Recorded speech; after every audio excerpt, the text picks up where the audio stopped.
اللہ الرحمن الرحیم صلی اللہ رسول اما بعد، یہ نشرتی فی ذکر نبی الحبیب صلی اللہ علیہ وسلم ہے۔ واقعہ 9 دہم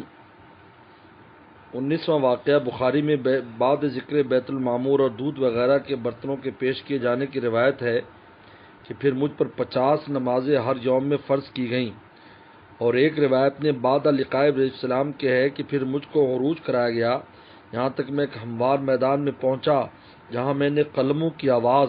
جو لکھنے کو پیدا ہوتی سنی، سو مجھ پر اللہ تعالی نے 50 نمازیں فرض کی۔ فائدہ میں حضرت تھانوی فرماتے ہیں، پہلی روایت سے فرضیت صلاۃ کا سیر بیت المعمور سے متراخی بمہلت ہونا جیسے لفظ پھر کا مقتضا ہے، پھر مدرور ہے کلمہ سمہ کا۔ دوسری روایت سے فرضی صلاۃ کے اس میدان میں پہنچنے سے متصل یعنی غیر متراخی بمہلت ہونا جیسے لفظ سو کا مقتضا ہے، جو ترجمہ فا کا ثابت ہوتا ہے، جس سے دونوں میں غور کرنے سے یہ تتیسوں میں آتی ہے کہ بعد عرض بیت المعمور کے اس میدان میں پہنچنا ہوا، اور اس میدان میں پہنچنے کے بعد 50 نمازیں فرض ہو گئیں۔ واللہ عالم۔ نیز ایک اور قرینہ سے بھی اس محل میں شریف اقلام کا سدرہ اور بیت المعمور سے عرفہ ہونا معلوم ہوتا ہے، وہ یہ کہ یہ اقلام تقدیر کے ہیں جو احکام تکوینیہ جزیہ یومیہ کے لوح محفوظ میں نقل کرتے ہیں، اور سدرہ کی نسبت واقعہ حجدہم میں آیا ہے کہ اوپر سے جو احکام نازل ہوتے ہیں وہ اول وہاں آتے ہیں، تو سدرہ اس کے تحت میں ہوا۔ اسی طرح بیت المعمور کی اصل 7ویں آسمان میں ہے، اور وہاں فرشتے بعد میں مشغول ہوتے ہیں، اور سماوات اس عموم میں داخل ہیں۔ یتنزل الامر بینہن، تو بیت المعمور بھی اس کے تحت میں ہوا۔ واقعہ بستم 20واں واقعہ بزار نے حضرت علی سے رضی اللہ عنہ سے معراج کے باب میں ایک حدیث ذکر کی ہے کہ اس میں جبریل صلی اللہ علیہ وسلم کا براق پر چلنا ذکر کیا یہاں تک کہ حجاب تک پہنچے،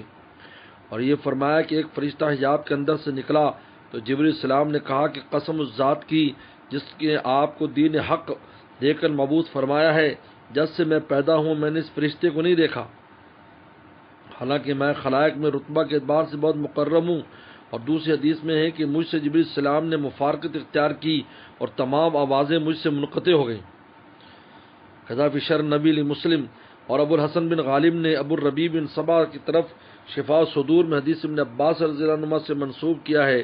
کہ رسول اللہ صلی اللہ علیہ وسلم فرمایا کہ میرے پاس جبریل السلام آئے اور میرے رب کی طرف چلنے میں میرے ہم سفر رہے، یہاں تک کہ ایک مقام تک پہنچے پھر ٹھہر گئے۔ میں نے کہا جبریل، کیا ایسے مقام میں کوئی دوست اپنے دوست کو چھوڑتا ہے؟ انہوں نے کہا کہ اگر میں اس مقام سے بڑھوں تو نور سے جل جاؤں۔ شیخ سعدی نے اسی کا ترجمہ کیا ہے، بدو گفت سالار بیت الحرام کے حاملے وہی برتر خرام، یعنی میں نے کہا سالار بیت الحرام سے کہ حاملے وہی آپ آگے جائیں۔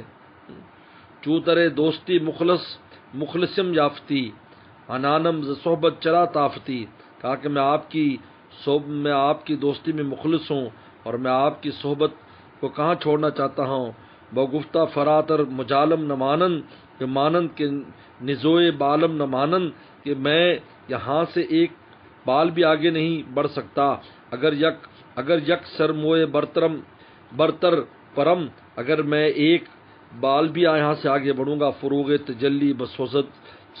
پرم، تو تجلی کی جو کثرت ہے اللہ کی تجلی کی میرے پروں کو جلا دے گی۔ اور اس حدیث میں مذکور یہ بھی ہے کہ پھر مجھ کو نور میں پیوست کر دیا گیا اور 70,000 حجاب مجھ کو طے کرائے گئے کہ ان میں ایک حجاب دوسرے حجاب کے مشابہ نہ تھا، اور مجھ سے تمام انسانوں اور فرشتوں کی آہٹ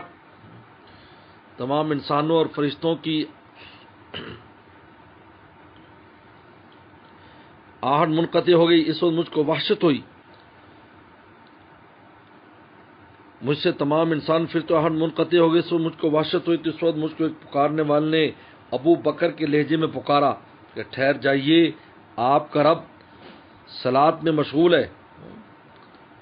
اور اس میں یہ بھی ہے کہ میں نے عرض کیا کہ مجھ کو ان دو امر سے تعجب ہوا، ایک تو یہ کہ ابو بکر مجھ سے آگے بڑھا ہے،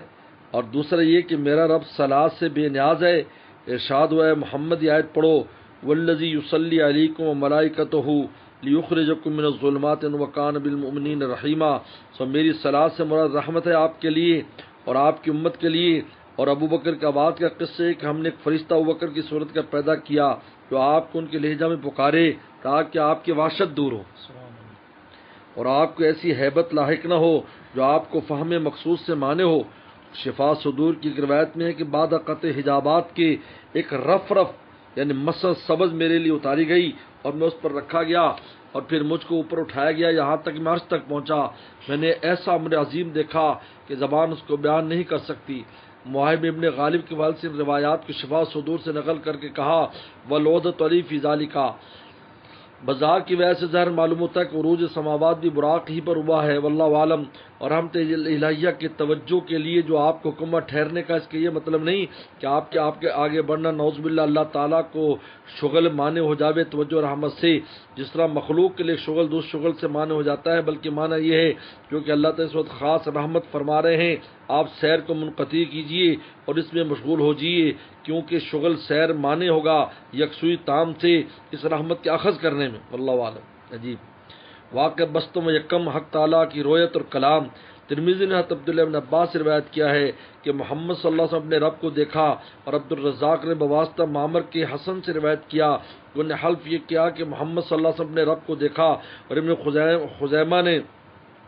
عورت زبیر سے روایت کو ثابت کیا، اور ابن عباس کے تمام اصحاب اس کے قائل ہیں، قاب احبار زہری اور معمر سب اس کا جزم کرتے ہیں، اور نسائی نے بسناد صحیح بطریق اکرمہ ابن عباس سے روایت کیا ہے، اور حاکم نے اس کی تصحیح کی، انہوں نے فرمایا کیا تم تعجب کرتے ہو خلت حضرت ابراہیم کے لیے اور کلام حضرت موسیٰ علیہ السلام کے لیے اور رویت حضرت محمد صلی اللہ علیہ وسلم کے لیے؟ اور طبرانی میں اوسط میں بسند ثقات ابن عباس ذکر کیا فرماتے تھے کہ محمد صلی اللہ علیہ وسلم اپنے رب کو 2 مرتبہ دیکھا، ایک مرتبہ بصر سے اور ایک مرتبہ قلب سے یعنی آنکھ سے اور ایک دفعہ دل سے۔ اور خلال نے کتاب السنہ میں مروزی سے نقل کیا کہ میں نے امام احمد حنبل سے کہا کہ لوگ کہتے کہ عائشہ رضی اللہ عنہ فرماتی ہیں جو شخص ظن کرے کہ محمد صلی اللہ علیہ وسلم اپنے رب کو دیکھا اس نے اللہ تعالیٰ پر بڑا افتراء کیا، سو کون سی دلیل سے عائشہ کے قول کا جواب دیا جائے؟ انہوں نے فرمایا کہ خود نبی کریم صلی اللہ علیہ وسلم کے قول سے رأیت ربی یعنی میں نے رب کو دیکھا ہے۔ امام کی روایت سے حدیث مرفوع بھی ثابت ہو گئی، اور ایک کلام کرنا صحاح من امور کے ساتھ وارد ہے۔ 5 نمازیں فرض کی گئیں اور خواتین میں سورہ بقرہ عنایت ہوئی۔ جو شخص آپ کی امت میں سے اللہ تعالیٰ کے ساتھ کسی کو شریک نہ ٹھہراوے تو اس کے گناہ معاف کیے گئے،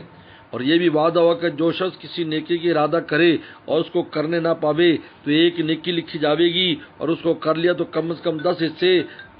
کر کے لکھے جائیں گے، اور جو شخص بدی کا ارادہ کرے پھر اس کو نہ کرے تو بالکل نہ لکھی جاوے گی، اور اس کو کر لے تو ایک ہی بدی لکھی جاوے گی۔ بیقی نے ابو سعید خدری سے ایک طویل حدیث روایت کی ہے، اس کی اختصار یہ ہے کہ آپ نے جناب باری تعالیٰ میں حضرت ابراہیم السلام کی خلت اور ملک عظیم، اور موسیٰ السلام کے ہم کلامی، اور داؤد السلام کا ملک عظیم اور لوہے کا نرم ہونا اور پہاڑوں کا مسخر ہونا، سلیمان السلام کا ملک عظیم اور انس و جن اور شیاطین اور ہوا کا مسخر ہونا اور بے نظیر ملک دینا، عیسیٰ السلام کو انجیل، تورات اور ابرار، ابرائے اکمہ اور ابرس اور احیاء موتا کا عطا ہونا، اور ان کی والدہ کا شیطان سے پناہ دینا عرض کیا۔ حضرت ارشاد فرمایا میں نے تم کو حبیب بنایا اور سب لوگوں طرف مبعوث کیا، اور شزع صدر و وضع وزر رفع ذکر و رحمت فرمایا۔ سو میرا جب ذکر ہوتا ہے تو تمہارا بھی ہوتا ہے، میرا بھی جب ذکر ہوتا ہے تو تمہارا بھی ہوتا ہے، اور تمہاری امت کو خیر امت اور امت عادلہ بنایا، اور اول بھی اور آخر بھی بنایا، اور اس کا کوئی خطبہ درست نہیں جب تک کہ وہ آپ کے عہد اور رسول ہونے کی شہادت نہ دیں، اور تمہاری امت میں ایسے لوگ پیدا کیے جن کے سینے میں ان کی کتاب رکھی، اور تم کو پیدائش عالم نور میں سب سے اول اور بیس میں سب سے آخر کیا، آخر و قیامت کے روز فیصلہ میں سب سے مقدم بنایا، اور میں نے تم کو 7 مثانی اور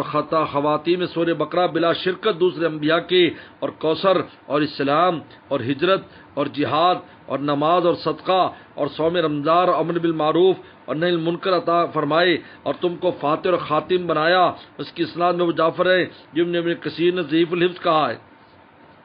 بعض صحابہ کا نفی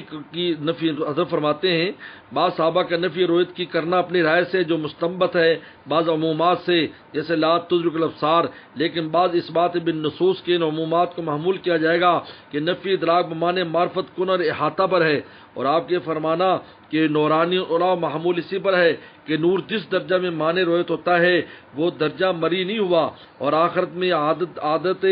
مبدل ہو جائے گی، اور ایسا انکشاف ہوگا اس سے فوق استعداد بشری کے لیے متصور نہیں ہے، اور مطلق رویت کی نفی کو مستلزم نہیں ہے۔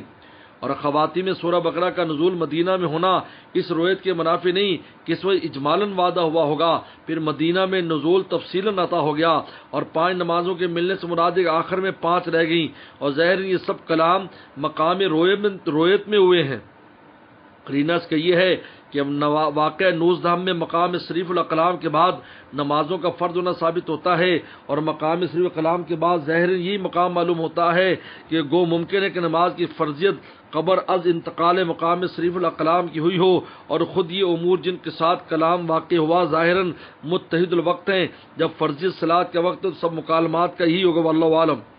اور یہ جو حدیثوں میں آپ کا قول ہے کہ ان اللہ قسم اور رویتہ و کلام بین محمد و موسیٰ، کہ اس سے نفی کلام کی لازم نہیں آتی، کیونکہ مراد اس سے عادت کلام کی ہے جو مرتن بعد اخرى ہو، اور حضور اقدس صلی اللہ علیہ وسلم نے ایسا کلام خاص ایک ہی بار واقع ہوا ہو۔ چنانچہ اسی حدیث میں قاب کا قول ہے فَقَلَّ موسیٰ مرتین وَرَأَى محمد مرتین، کہ موسیٰ السلام نے 2 بار دیکھا، 2 بار کلام کیا، اور رسول اللہ نے 2 بار دیکھا۔ یہ رویت مرتین جو فرمایا ظاہر یہی ہے جو ابن عباس نے فرمایا کہ 1 بار دل سے دیکھا، 1 بار بصر سے دیکھا، اور یہ جو حدیث میں جابر کی نسبت سے آیا ہے کہ اس کے قبل کسی سے مشافتاً کلام نہیں ہوا، مراد اسے کہ ایسے درجے کے آدمیوں میں بس اس مکالمت نبویہ کی نفی نہیں ہوئی۔ اور یہ جو ابن عباس نے فرمایا کہ خلت ابراہیم السلام کے لیے اور رویت حضرت موسیٰ السلام کے لیے مراد اس سے بعض آثار خاصہ خلت کے ہیں، تو ان کی اختصاص با ابراہیم السلام سے انتفاع نفس خلت کا حضور صلی اللہ علیہ وسلم لازم نہیں آتا۔ اور یہ جو ارشاد ہوا کہ نیکی کا ارادہ لکھا جاتا ہے اور بدی کا نہیں لکھا جاتا، مراد اس سے مرتبہ اعظم کا نہیں، وہ تو خود ایک عمل ہے کہ بدی میں بھی لکھا جاوے گا، بلکہ مراد اس سے تمنا ہے کہ جب ارادہ پختہ نہ ہوا ہو لیکن نیکی کی تمنا کو زائل کرنے کا قصد نہ ہو، اور بدی کی تمنا کے ازالہ کا قصد ہو، تو اس حالت میں نیکی لکھی جاوے گی اور بدی نہ لکھی جاوے گی۔ اللهم لك الحمد كما انت وصلى على محمد كما انت اهله وفل بنا كما انت انك انت التقوى والمغفرة۔ بسم الله الرحمن الرحيم والحمد لله بالعالمين الرحمن الرحيم مالك يوم الدين إياك نعبد وإياك نستعين اهدنا الصراط المستقيم صراط الذين أنعمت عليهم غير المغضوب عليهم ولا الضالين آمین آمین آمین۔ لا الہ الا اللہ الحلیم الکریم سبحان اللہ رب العرش العظیم والحمد للہ رب العالمین۔ نسألک موجبات رحمتک وعزائم مغفرتک والعزیمت من کل بر والسلامت من کل اسم، لا تدع لنا ذنبا الا غفرتہ ولا ہما الا فرجتہ ولا حاجۃ ہی لک رضا الا قضیتہ یا ارحم الراحمین۔ اللهم هذا المرضى جند من جنودك تصيب به من تشاء وتصرف عن من تشاء، اللهم فاصرف عنا،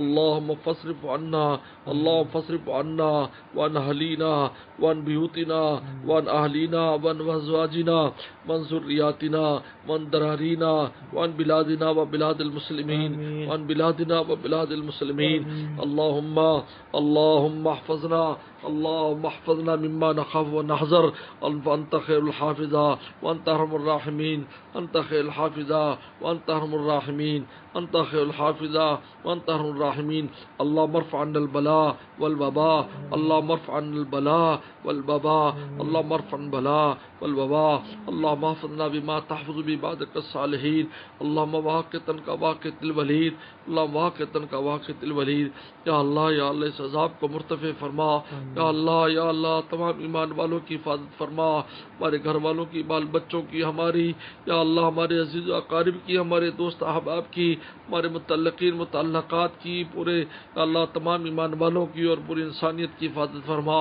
یا اللہ ایمان والوں کو تیری طرف رجوع کرنے کی توفیق عطا فرما، ولایت خاصہ نصیب فرما، کافروں کو بھی ایمان کی توفیق عطا فرما، اپنے ظلم و ستم سے باز آنے کی توفیق عطا فرما۔ یا اللہ پاکستان کے چپے چپے کی حفاظت فرما، یا اللہ حرمین شریفین کو پھر سے آباد اور شاد فرما، یا اللہ مفتوح فرما، یا اللہ مسجدوں کو آباد فرما، خانقاہوں کو مدرسوں کو آباد فرما، یا اللہ عافیت دارین نصیب فرما۔ یا اللہ اس مبارک سیرت طیبہ کی برکت سے یا اللہ اس کی برکت سے نبی کریم صلی اللہ علیہ وسلم کے وسیلے سے دعا ہے یا اللہ اس مشکل وقت کو دور فرما یا اللہ اس غم اور ہم کو دور فرما، غم اور ہم کو دور فرما یا اللہ ہماری دعاؤں کو شرف قبولیت نصیب فرما یا اللہ سانوں کی آہ کو یا اللہ قبول فرما یا اللہ اس مشکل مصیبت کو دور فرما یا اللہ پوری امت کو معاف فرما، ہمیں بھی معاف فرما، پوری امت کو معاف فرما، ہر انسان کو معاف فرما، کائنات کے ذرے ذرے پر بھی رحمتوں کو نازل فرما، کائنات کے ذرے ذرے پر رحمتوں کو نازل فرما، آفت دارین نصیب فرما، آفت دارین نصیب فرما۔